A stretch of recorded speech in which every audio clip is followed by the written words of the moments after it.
తెలంగాణ రాష్ట్రంలో చలి తీవ్రత పెరుగుతోంది. రాష్ట్రంలోని పలు జిల్లాల్లో 17 డిగ్రీల లోపు ఉష్ణోగ్రతలు నమోదు అవుతున్నాయి. ముఖ్యంగా ఉమ్మడి ఆదిలాబాద్, సంగారెడ్డి, మెదక్ జిల్లాలను చలి చంపేస్తోంది. గత కొన్ని రోజులుగా చలి తీవ్రత ఏమాత్రం తగ్గడం లేదు. ఉదయం, సాయంత్రం చలిగాలులకు జనం ఇంటి నుంచి బయటకు వచ్చేందుకు భయపడుతున్నారు. ఆదిలాబాద్ జిల్లాలోని పలు ప్రాంతాల్లో అత్యల్పంగా 8 డిగ్రీల ఉష్ణోగ్రత నమోదవుతోంది. సంగారెడ్డి జిల్లాలోని కోహీర్లో చలి తీవ్రత కొనసాగుతోంది.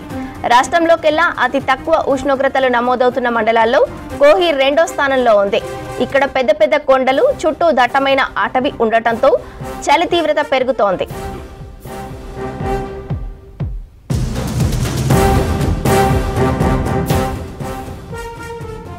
మళ్లీ మధ్యాహ్నం 3 గంటల నుంచే చలి పంజా విసురుతోంది. సాయంత్రం వేళల్లో చలి తీవ్రత మరింత పెరుగుతోంది. ప్రజలు తగిన జాగ్రత్తలు తీసుకోవాలంటున్నారు డాక్టర్లు. ప్రధానంగా వృద్ధులు, చిన్నపిల్లలు, దివ్యాంగులు, గర్భిణీలు, మహిళలు తగిన జాగ్రత్తలు తీసుకోవాలని సూచిస్తున్నారు డాక్టర్లు. అలాగే ఈ సమయంలో ఎక్కువ రోజులు జలుబు, ఫ్లూ, ముక్కు నుంచి రక్తం రావటం వంటి లక్షణాలు కనిపిస్తే వెంటనే లోకల్ డాక్టర్ను సంప్రదించాలని సూచించారు.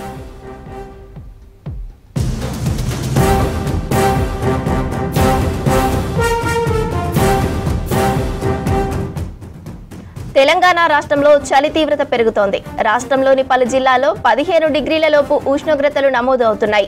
ముఖ్యంగా ఉమ్మడి ఆదిలాబాద్, సంగారెడ్డి, మెదక్ జిల్లాలను చలి చంపేస్తోంది. గత కొన్ని రోజులుగా చలి తీవ్రత ఏమాత్రం తగ్గడం లేదు. ఉదయం, సాయంత్రం చలిగాలులకు జనం ఇంటి నుంచి బయటకు వచ్చేందుకు భయపడుతున్నారు. ఆదిలాబాద్ జిల్లాలోని పలు ప్రాంతాల్లో అత్యల్పంగా 8 డిగ్రీల ఉష్ణోగ్రత నమోదవుతోంది.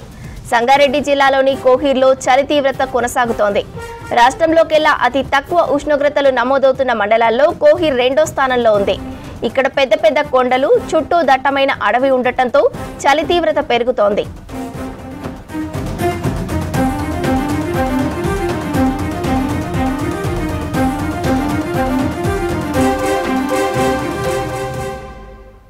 మళ్లీ మధ్యాహ్నం 3 గంటల నుంచే చలి పంజా విసురుతోంది. సాయంత్రం వేళల్లో చలి తీవ్రత మరింత పెరుగుతోంది. ప్రజలు తగిన జాగ్రత్తలు తీసుకోవాలంటున్నారు డాక్టర్లు. ప్రధానంగా వృద్ధులు, చిన్నారులు, దివ్యాంగులు, గర్భిణీలు, మహిళలు తగిన జాగ్రత్తలు తీసుకోవాలని సూచిస్తున్నారు డాక్టర్లు. అలాగే ఈ సమయంలో ఎక్కువ రోజులు జలుబు, ఫ్లూ, ముక్కు నుంచి రక్తం రావటం వంటి లక్షణాలు కనిపిస్తే వెంటనే లోకల్ డాక్టర్ను సంప్రదించాలని సూచించారు.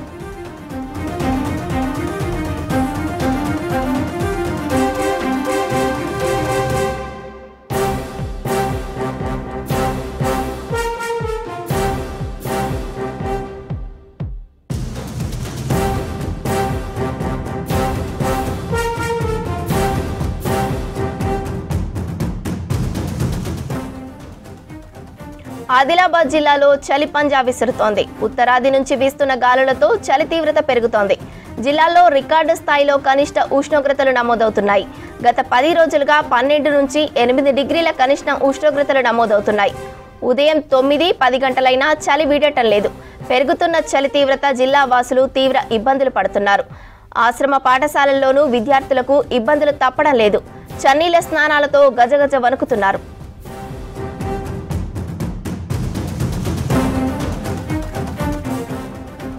దీనికి సంబంధించి మరిన్ని వివరాలు దేవిదాస్ అందిస్తారు.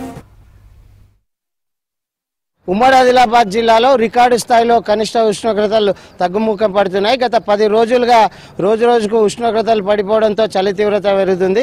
మరోవైపు ఉత్తరాది నుంచి వీస్తున్న చలిగాలులతో శీతల వాతావరణం పరిస్థితి నెలకొన్నాయి. ప్రస్తుతం మనం ఆదిలాబాద్ జిల్లా కేంద్రంలోని ఈ వాకర్స్ ఏరియాలో ఉన్నాము. ఇక్కడ చూడొచ్చు వాకర్స్ సంఖ్య గణనీయంగా తగ్గింది. గత 10 రోజుల నుంచి 6:30 గంటలకు వాకర్స్ వస్తున్న పరిస్థితి అయితే ఉంది. గత 3 రోజులుగా 8 గంటలు దాటితే కానీ సూర్యుడు కనిపించని వాతావరణ పరిస్థితులు ఉన్నాయి. ఇక్కడ మనతో మాట్లాడడానికి స్థానికులు కొంతమంది ఉన్నారు. సార్, ఆదిలాబాద్ జిల్లాలో చలి ఎట్లా ఉంది సార్? గత 10 రోజులుగా రికార్డు స్థాయిలో ఉష్ణోగ్రతలు తగ్గిపోతున్నాయి. అది ఎట్లా ఉంది చలి?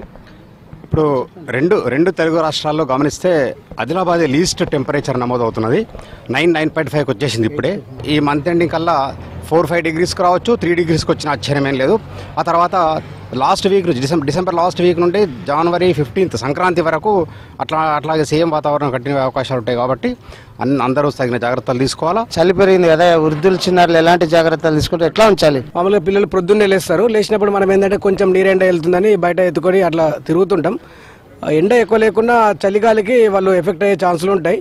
కంప్లీట్గా చల్లగాలి తగ్గిన తర్వాతనే, అంటే వట్టి ఎండ బయటకు వెళ్ళిందని మనం బయటకు వెళ్ళకుండా చలి తీవ్రత మొత్తం తగ్గిన తర్వాతనే బయటకు తీసుకెళ్ళాలి. అలాగే ఎక్కువ ప్రయాణాలు అందులో బస్సుల్లో కానీ బైక్లో కానీ మార్నింగ్ కానీ సాయంత్రం కానీ ఎక్కువ ప్రయాణం చేసుకుంటూ చూసుకోవాలి. ఎవరైతే ఆస్తమా లేకుంటే ఎలర్జిక్ రైనైటిస్ ఇట్లాంటి శ్వాసకోశ సంబంధాలు ఉన్న వాళ్ళు మాత్రము చలికి మాస్క్ పెట్టుకోవడం, లేకుంటే స్కూల్కి వెళ్ళేటప్పుడు వచ్చేటప్పుడు కంపల్సరీ క్లాత్ మాస్క్ పెట్టుకుంటే సరిపోతుంది. ఇక కొన్ని చర్మ సంబంధాల వ్యాధులు కూడా వచ్చే ఛాన్సులు ఉంటాయి, వాటికి తగు జాగ్రత్తలు తీసుకోవాలి. చెప్పండి అన్న, జిల్లాలో ఎట్లా ఉంది చలి పరిస్థితి? ఈ ఆదిలాబాద్ జిల్లా అంటే తెలంగాణ కాశ్మీర్. ఇక్కడ ఈ చలి అనేది ఇక్కడ 3.7 ఉష్ణోగ్రతలో నమోదైన సంవత్సరం ఉంది. ఇక్కడ ఈ లోయలు కానీ గుట్టలు కానీ ఈ చెరువులు వాగులు ఫారెస్ట్ కూడా బాగా ఇక్కడ ఎప్పుడు ఎవ్రీ ఇయర్ చలి ఉంటుంది. ఈ సంవత్సరం చలి ఎక్కువ ఉంది. దీంతో పిల్లలకు కానీ స్కూల్కి పోయే పిల్లలు కానీ లేకుంటే ఇక్కడ పత్తి పంట బాగా కార్మికులు పత్తి వేయడానికి మార్నింగే పోయే అలవాటు వాళ్ళు కూడా 9-9:30 లేనిది ఇంట్లోకి వెళ్ళి బయటకు రావడం లేదు. మళ్ళీ వృద్ధులకు కూడా ఈ అస్తమా ఉన్న పేషెంట్లు కానీ వీళ్ళకు కూడా చాలా ఇబ్బంది అవుతుంది. అయినా ఈ ఆదిలాబాద్ ప్రాంతంలో వర్షాలు ఎక్కువ ఉంటాయి, ఎండలు ఎక్కువ కొడతాయి, చలి ఎక్కువ ఉంటుంది. ఉమ్మడి ఆదిలాబాద్ జిల్లాలో చలి తీవ్రత ఎక్కువగా ఉంటుందని స్థానికులు చెప్తున్న పరిస్థితి ఉంది. ఉదయం వేళల్లో పత్తి ఏరే కార్మికులు కానీ మున్సిపాలిటీ కార్మికులు కానీ తీవ్ర అవస్థలు పడుతున్న పరిస్థితి ఉంది. ఆదిలాబాద్ జిల్లా వ్యాప్తంగా కనిష్ట ఉష్ణోగ్రతలు తగ్గుముఖం పడుతున్నాయి.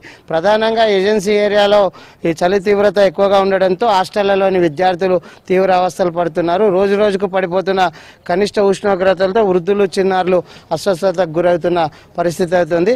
అలాగే రిమ్స్ ఆసుపత్రిలో న్యూ బార్న్ కేర్ యూనిట్ అని ఏర్పాటు చేశారు. 20 బెడ్లతో ఈ కేర్ యూనిట్ ఏర్పాటు చేసి పిల్లలు చలి తీవ్రత బారిన పడకుండా హీటర్లతో వేడి వాతావరణాన్ని కల్పిస్తున్నారు.